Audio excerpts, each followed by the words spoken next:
Hi everybody, welcome back to Sunshine Soap and Candle Company. Today I'm going to be sharing with you how to make a cherry scented foaming hand wash. Over the years I've shared with you several different hand soap and hand wash formulas, both surfactant based formulas and liquid soap from scratch formulas that you can use in foaming hand wash bottles. I don't think I've ever shared with you a foaming hand wash formula made with surfactants. So today I'm going to be sharing with you how to do that. And I think you're really going to like this formula. Unlike soap made from scratch, you can bring the pH down to a really friendly level. I'm going to be talking about the difference a little bit between this type of formula that I'm sharing with you today and also liquid soap from scratch and the pros and cons of both. In this video today, I'm going to be going over my full visual process and step-by-step tutorial of how to put together this fun and foaming hand wash formula. If you would like the full written detailed step-by-step tutorial that includes the recipe with percentages and amounts, please head over to my Patreon page. I'll place the link to my campaign in the description box below for you. If you haven't had a chance to check out my campaign, I really hope that you will. This month marks the 7-year anniversary since the launch of my campaign, so there's so much to take advantage of because I do post weekly recipes and tutorials. So at this point, there are 7 years worth, hundreds of formulas and tutorials for you to take a look at and take advantage of.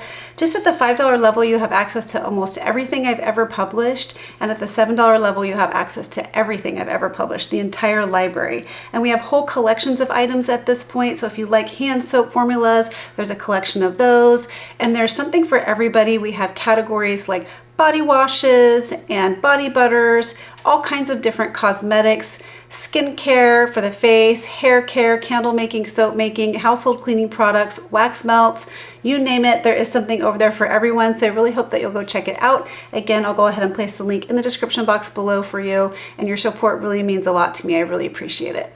All right, everyone, let's get started.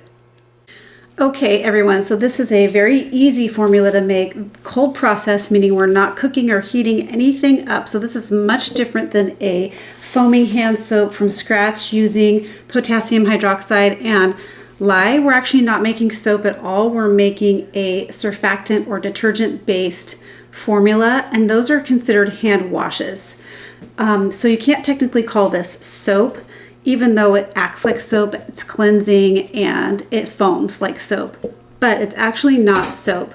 So this type of formula, one of the pros is that it's very easy to make and not time consuming like soap from scratch. You guys have seen me now make lots of soap paste formulas, and I love making soap from scratch, liquid soap from scratch, using a soap paste method and then diluting it down. I love doing that. It's such a satisfying process, but it is also very, very time consuming, and this process is not. So we're going to start off by weighing some distilled water. We're making a 1,000-gram batch today. So some of you may be familiar with my foaming hand soap from scratch formula using a hot process liquid soap method where you make a paste and then you dilute it down. And that formula is actually very popular. I use it around my house almost exclusively. And like I said earlier, that type of formula is very time consuming to make. So I do sell that all natural foaming hand soap paste on my website if you're interested. It takes all the work out of it for you to just get the paste, and then you can dilute it down yourself and put in your own additives. So that is something that I do sell in case you're interested. And the next thing we're going to do is add in some glycerin. Now we're adding plenty of glycerin. This is something else with these types of formulas, with the surfactant based formulas. They need to be refatted, or you need to add some sort of refatting or emollient ingredient into them, or they can be just a little bit too chalky feeling almost, if that's the right word to describe it. That's how I like to describe it, just a little bit chalky and not as emollient feeling on your hands. So it's important to add in conditioning properties back into the formula, especially for frequent hand washing. So we're using quite a bit of glycerin in this formula. It does help to stabilize the bubbles, and it gives it a beautiful conditioned emolliency. Just going to stir that glycerin into the water. Now with a formula like this, you're going to see at the end too, you can lower the pH to a really friendly range.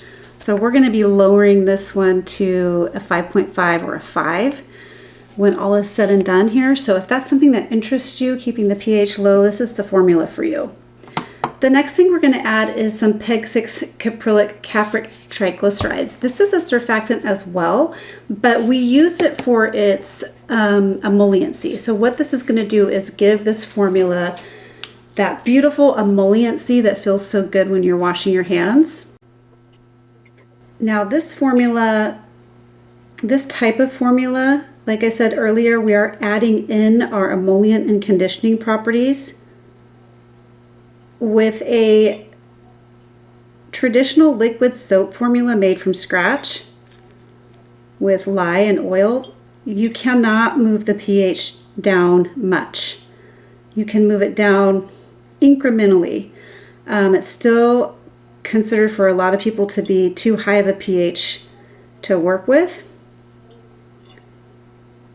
because if you lower the pH too much in a regular soap type formula made from scratch, real soap, if you lower it too much, the soap will then fall out of solution, and then you'll have some free floating oils in your formula, and it can get to a point where it's no longer soap. It will reverse itself. It'll fall out of its solution and just become floating oils again. So that is something that's, I guess, one of the cons of making a liquid soap from scratch using lye and oils.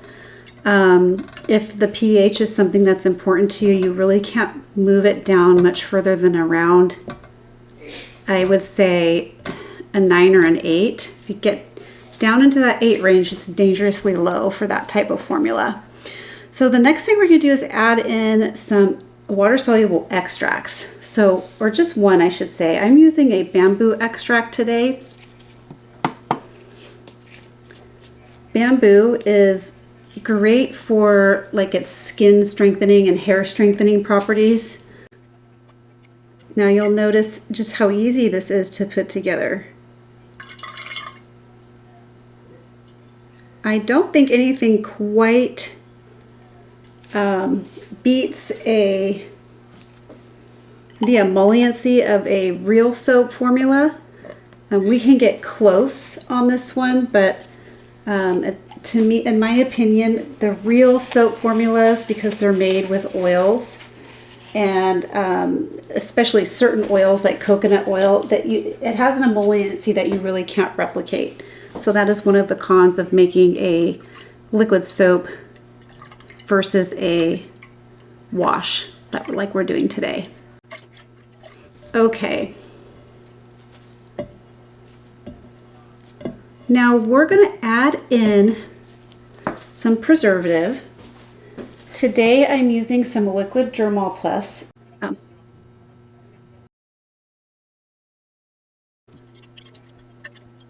Okay, so there's my preservative. I'm going to go ahead and add in my fragrance oil now. So you're going to see that it's not going to totally combine, because all we have are water-soluble ingredients in here right now, and oil and water don't mix. We do have the PEG 6 caprylic capric triglycerides, so there is a little bit of surfactant in here. So you may see this formula go cloudy at first, but not to worry, I will go back to a perfectly clear formula. So we're using Black Cherry Balm by Nature's Garden, and let me tell you, this is a strong fragrance. You really do not need a lot of it to go a long way in your formulas. And we're using it at a low rate today. And it's such a fun fragrance. It really is kind of just smells like, this Black Cherry Balm fragrance smells just like maraschino cherries to me. Just like candied maraschino cherries. Pipette just broke. All right. I'm going to stir this. You may see some cloudiness and some separation as I stir. But like I said, it really doesn't stay cloudy long. It goes to a perfectly clear formula. And I just love this fragrance so much. It smells so good. I think it's a great summertime type fragrance as well, just because it's so juicy. Okay, the last thing we're going to be adding in here is our surfactants. So we're going to start out with the cocamidopropyl betaine. Now this is an amphoteric surfactant. It's beautiful, mild, made from coconuts, plant-based. And this is what's going to add your foam, lather, and cleansing properties to the formula. I'm actually running kind of low on mine. It's my favorite liquid surfactant.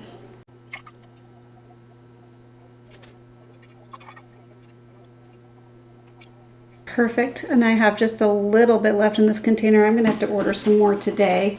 I like to get all my surfactants from Wholesale Supplies Plus because at least the last several times that I've ordered from them, you can get free shipping if it's over a certain amount of money. I think it's $100 or $150. And so when you buy big things like bulk surfactants in these gallon-sized jugs that I get them in, it's awesome to get the free shipping. Giving that a little bit of a stir. And next up, we're going to be adding in our caprylyl glucoside. This is a very mild and mostly it's considered a natural and very mild solubilizing non-ionic surfactant. It's great for foaming products like a foaming hand wash like we're making today. It has a beautiful foam and lather. And it's also obtained from renewable raw materials. So they're from vegetable, plant-based origin. So this is a great one to use too. Very mild, gorgeous. Right.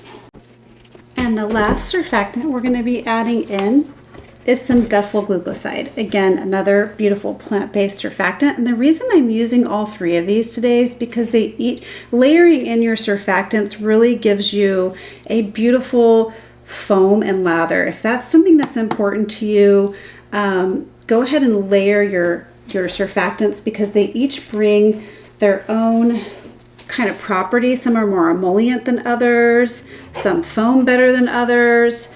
You could just use one surfactant. That would be totally fine.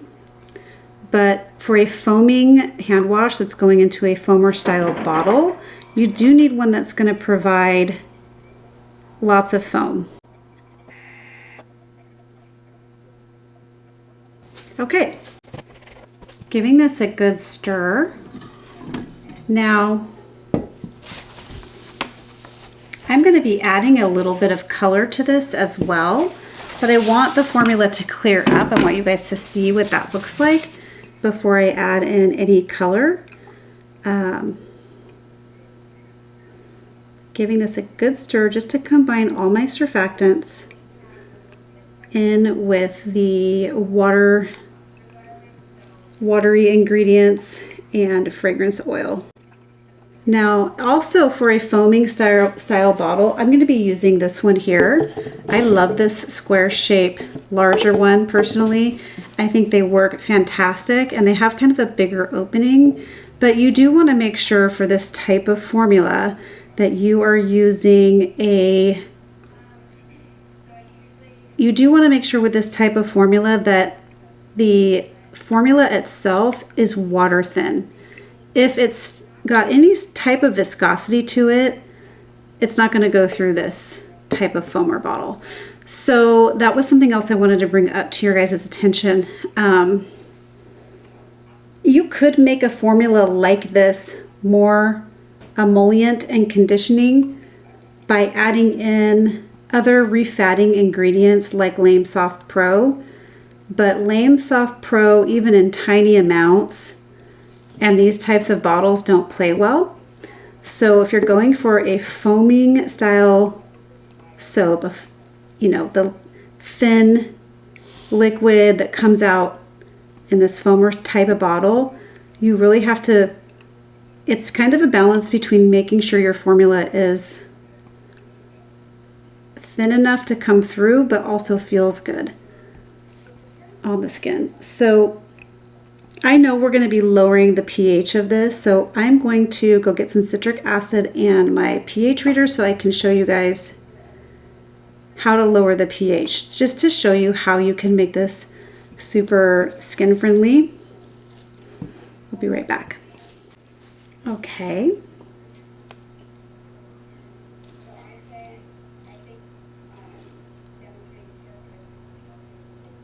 So right now this formula is sitting right at about a 7.8. And while that's not totally horrible, like I said, actual soap formulas range much higher, like in the 9, sometimes 10 pH range. We just in an attempt to bring this down to a really skin-friendly pH, a 5.5 or a 5, I'm going to add a little bit of citric acid into my formula, just a little, and then we're going to test the pH again. So that's what's amazing about these types of formulas. If bringing the pH down is something that's important to you, you totally can do it in this type. Now I'm just going to add a little bit because a little bit goes a long way. It's better to add a little bit, give it a stir, and then test again, because if you get it too low, you know, that can also be irritating, and then you're dealing with trying to raise it back up. So just make sure that's dissolved. Then we're going to read it again. I have this pH reader with a little glass tip here. I love it. You can find this also in my Amazon store. I'll link my store in the description box below for you as well.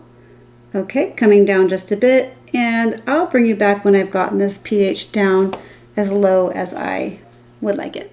All right, now with several little additions of citric acid, we've brought that down to a 5.52, and that's as low as I'm going to go with this one. And that's a very beautiful pH, very beautiful and friendly pH. I'm getting a little bit of foam up here. You can always take some rubbing alcohol and just spritz down if you're getting too much foam from stirring and kicking up bubbles. This will go very clear, and I'll show you another one that has no color added to it. But we're going to go ahead and add a little bit of color to this formula. Still a little cloudy, but that's okay. I'm going to go ahead and put the color in it now and then bottle it up. Okay, so since we used a cherry fragrance today, I thought it would be fun to go with a kind of a pinkish red color. I don't want to go too dark because I do like the clarity that this soap has. And you guys don't typically see me color my liquid soaps. Well, this is a body, this is more of a hand wash. This is not a soap. But you guys have not seen me really color my liquid soaps.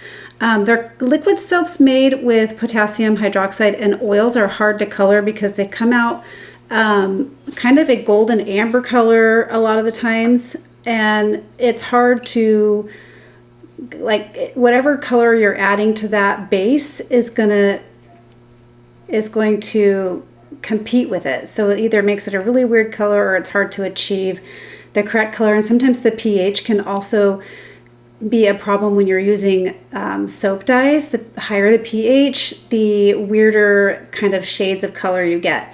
So that's why I typically don't color my actual liquid soaps, but surfactant-based systems like this are really easy to add soap dye to. And we're just using some FD&C red. As you can see, my formula is starting to clear up.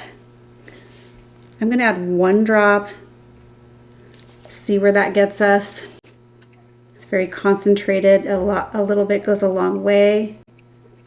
Okay, I'm going to add a little bit more. The camera is not picking up. It's a little darker in real life than it is on the camera. The camera makes it look like a little bit of an orange kind of pink hue. It's actually definitely more pink in real life. Adding in 1 more drop here.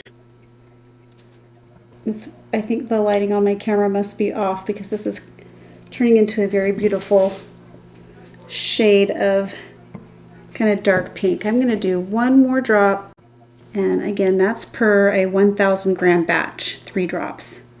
So you can see how concentrated that is. Okay.